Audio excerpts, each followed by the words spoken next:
Last time out, we didn't know if we were going to be promoted or not because of the affiliation rule.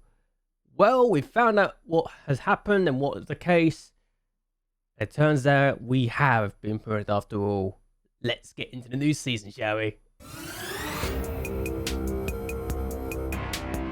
Hello. Welcome everyone to JLABTV. I am JLAB and this is Football Manager 2022, the Master League Builder with IFK Eskilstuna. We are looking very much like a team that is just promoted for the first time, and we will be taking on IFK Eskilstuna at some point in the season. Given the worries I had because of them, I almost want to make them a feature attraction of the season. We've made a few transfers, and we've not actually made a lot of transfers compared to last season. The first player I brought in was JLAB. Now, I'm probably saying his last name wrong, so I'm just going to say Jerry. Jerry was a striker that I felt could help improve the depth we have up front, and look at his physicals. He's not a bad player at all. 6'2". Could he improve? Absolutely, yes. He's only 21. He can definitely improve to potentially be a second-tier player, if I recall correctly. No, but he's definitely operating at the level that we are playing at. So I immediately know we've got a good player here, and having two young strikers that can play and having both be consistent, it's a blessing in disguise. It's just a shame he wants to be a star striker. Yeah, it wasn't my best moment there with thinking about that one, but I thought we might as well have more strikers in. We needed more players, and having better strength and depth was a good call. The next person we brought in was Kevin Franson on a non-contract deal as a right back, and initially I thought, okay, it'd be a good call to bring this guy in. He's inconsistent. He likes big matches though, so that's a few things in his favour. He's also good enough for this division and can improve to be a leading player for this division.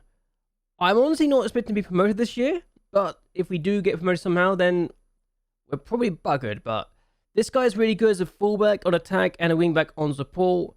I thought he had all the attributes I needed, and even if his determination's gone down, he's been pretty much the player I needed, and he's very well rounded as far as I'm concerned. So Bilal Mohammed has finally arrived at the club, and he immediately got injured and tore his calf muscle. Yeah, I swear there's something in the waters that's caused my left wingers, or players I intend to play on left wings, to get serious injuries before the season even starts. At least he's not broken his leg. That's all I'm going to say.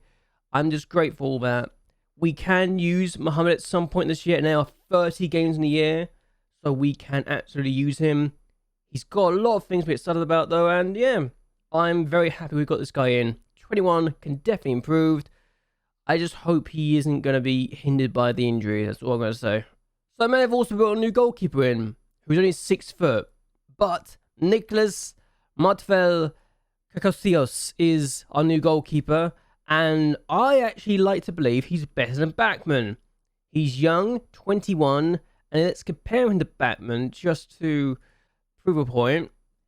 Batman's the one in blue, Kakosios is the one in green, and I think, looking at that maybe, just maybe, Kakosios is probably the better player. Now, he's not as tall, not as heavy, but yeah, goalkeeping-wise, he's a better goalkeeper. Yeah, he's not as tall, which should hinder his ability to catch the ball and such like that, but he's also faster.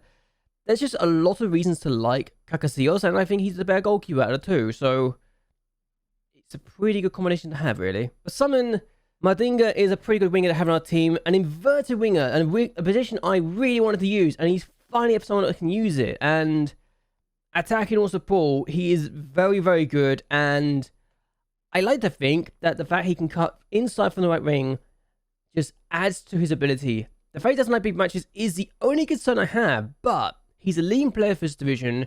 He can potentially be a second-tier player in the future as well.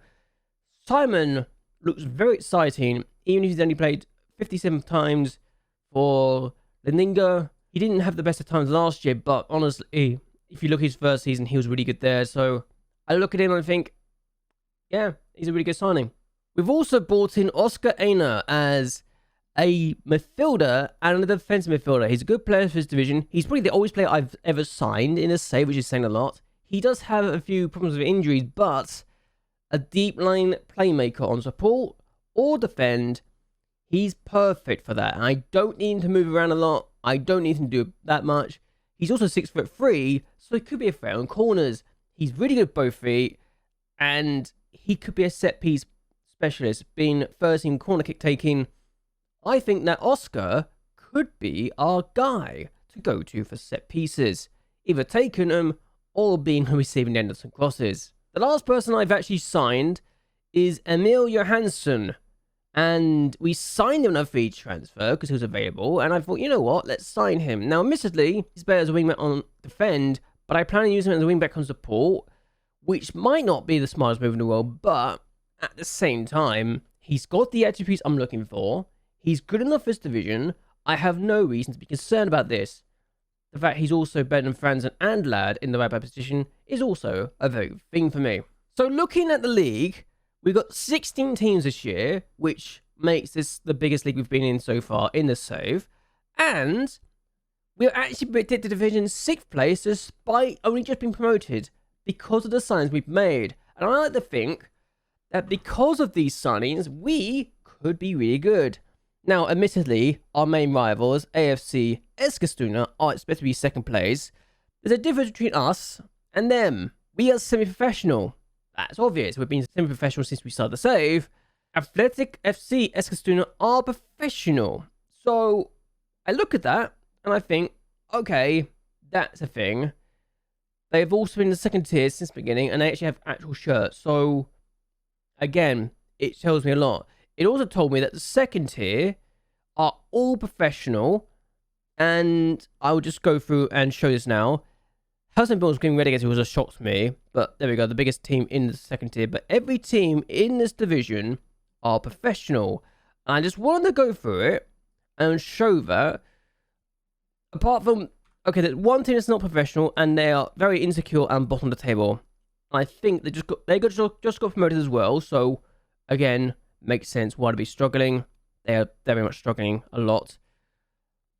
But there's only one team so far that I have not seen. Yeah, there's only one team in the 2nd tier that is not professional, and that's because they literally cannot afford to do it. So, yeah, problem there. What we're going to do, though, is take on Pitia, who I think we can beat, if given the fact that, you know, we are supposed to be above them. Pitia are supposed to be in 10th, so that's a good sign. We're going to take on our opponents today, our first game in this division, and I like to think we've got a good situation to be in. Now, admittedly, they do want me to change things up. I'm going to go with this formation, and I'm not using Jerry, who wants to be a star striker. Yeah, I know, it's not ideal, but there you go. I'm actually going to drop Simon down to the bench, mostly because he's not fully fit. Larson, who did really well last year, is going to start, and is he good enough for the division? Yes, he's a good player for this division, even if he doesn't like big matches. I swear, I had that problem with a lot of my players, and it's a bit annoying. But yeah, Simon's going to start. Glad will be not starting, actually. We're going to have Franzen start in this game. Johansson is only fit enough for 45 minutes, but Franzen starts in this match, and I feel like we've got a good team here. So the lineup will be this: Mavel, Kakasios in goal, Franzen, Adakovic, Von, and Bertson in the back line. The fact we've only got the right back being changes saying a lot. We've then got Aimer, Anderson, and Lakel in the middle of the park. We've got Larsen, Matori, and a Bick up front. So I think we got a good team here. We've also got Antonius actually on the bench. I want to give him a new contract, but he wants to be a starter. With our new signing in Bilal Mohammed, or Mohamed Bilal, we can't really do that. So, yeah. Bilal, being our main player, means that Antonius is not going to be the starter going forward, and I need to realize that's the case. That also, the fact that the left winger is actually the weakest role in the team now is kind of surprising, but there you go. Either way, we're going to take on our opponent today. We're going to see if we can win, and if our first season in the 3rd tier Sweden ever, I've never managed this division, is going to go well or not. Okay, so ball's gone forward. We're going to get the ball here, and Delkovic on the ball. Verm now on the ball. Despite everything, I genuinely didn't realize how strong we would be for this division, so it's nice to know that we're not terrible. And Larson with a chance. Larson goes for goal. Hits the post. We're still a strong team, and that's very exciting for me. Knowing that I've actually built a strong team for the 3rd tier, not just the 4th tier. Okay, O'Keefe with the goal kick, and they actually had the ball this time, and Larson plays the ball forward, but Andelkovic on the ball now. Here's Vorm, Aimer, Vorm, Lakel, finds Verhanabik, and Verhanabik with a chance, forced out wide though, a bit plays across to Larson, he's over the bar. Okay, got corner, Aimer to take, and I said it would be a cut threat for the corners, and Vorm scores the opening goal. We have our lead, and IFK Eskilstuna are also losing. So yeah, we said that Aimer would be a threat from corners. We've proven that, and Vaughan, being Vaughan, scores again. Here we are now, Larson on the ball. And Fransson finds Anderson. A big Anderson finds Larson. It's wide, and we should have got down target. So we have a lead, but I honestly think it should have been at least 2 goals. We've had some really good chances here, and Larson's missed some pretty good opportunities to give us a lead here. So we can do well. We just need to prove we are better. And looking at the results elsewhere, our main rivals are currently losing. They missed the penalty too, which kind of makes it even funnier. But yes, here we are, winning 1-0. It's a good start. Okay, so we've made 2 changes. Antonis is on for the first time, and now we've got Simon on as well. So that's a good sign. They're not on yet, technically, but here's Larson, going his last bit of play. Fransson now. Plays it back to Andelkovic. And here's Aimer. Sorry. Verm. Lakel. Anderson. He plays through, goes for goal himself. It's over the bar, but good idea. We've got a free kick. Aina takes it. Andelkovic scores. It's 2. We've got both our goals from set pieces, and our 2 defenders are showing why they're dangerous from set pieces again. And here we are. Andelkovic in off the bar. Really good finish. I love it. And now we're looking to defend this 2-goal lead. We should be fine. And given we've shown that we are set piece merchants again, is very good. Here's Antonios. Plays it across to Simon. Here's Anderson.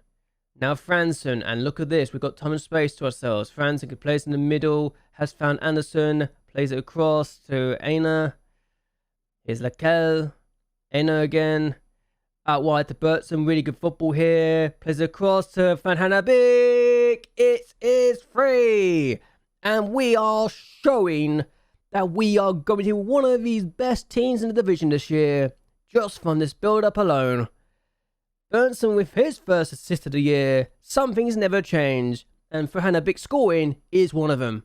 Okay, so we've got an opportunity here. We've got a 3-0 lead. I've made my last change. Jerry's on the pitch. And Anderson's on the ball now. There, Anderson. And he's playing in the middle. And we've not dealt with it properly. And another tackle. Endelkovic's denied. And they have scored. Johansson with the finish. And Fredrik Johansson with the goal. Okay. 3-1. Not ideal. But it was more of a scrum than I was expecting. We had the best defense last year. We tried our best. And my phone's just gone off, and I feel like an idiot. But yeah, 3-1. And our first game of the year, we win 3-1 at home, and it's a sign that potentially we could be a good team. We'll need to play more games to show that we are better, but our debutants have been really good. Aino with the 8.5 performance, 2 assists from him for set pieces, both our centre-back scoring, and even one of our strikers scoring. So we know how to do well here, we really do. And next year, 2.21, very good indeed. Yeah, we've done really well. After second at the moment, we could have been top if we'd actually held on to the 3-0 lead, but it is what it is. We could be worse. We are trying our hardest to make sure we do well, but at least we're winning, and that's all I could ask for.